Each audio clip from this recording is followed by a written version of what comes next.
Christelle Boudézanon, il y a 12 recommandations pour valoriser les services dans les contrats.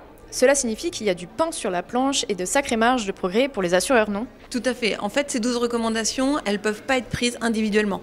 Quand on parle de communication, quand on parle de connaissances, quand on parle d'évolution, quand on parle d'IA, tout ça, ça se nourrit mutuellement.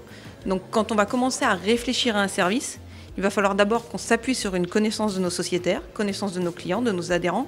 Et c'est grâce à cette connaissance, grâce à ces besoins, qu'on peut se permettre de construire des services.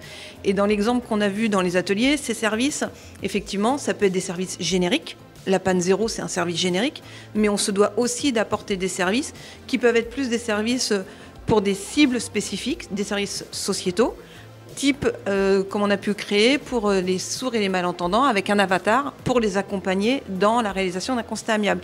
Donc il faut qu'on ait cette granularité de services qui répondent à l'ensemble de la population, mais aussi à des populations spécifiques. Ça, c'est aussi le niveau de recherche qu'on doit avoir au quotidien, parce qu'un service doit être utilisé. On ne doit pas être sur du service gadget et ça doit avoir un vrai apport dans la vie quotidienne des clients et des sociétaires. Ségolène, alors avant d'hériter du rôle de marraine du cercle marketing et relations clients, donnez-nous votre regard sur les travaux de la saison qui s'est achevée. Alors c'était une saison qui était très riche et Christelle vient de le dire, on a évoqué beaucoup de sujets, il y a eu beaucoup de recommandations qui ont été faites. Et donc voilà, j'espère que notre saison prochaine sera aussi riche d'échanges et de partage. Et alors, quelles recommandations mettriez-vous en avant ?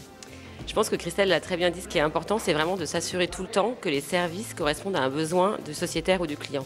Et cette écoute client, le fait de faire des choix, de pouvoir ajuster, et effectivement, parfois on doit pouvoir mettre des services, parfois les changer, parfois les retirer, s'assurer toujours qu'ils ont une vraie valeur ajoutée.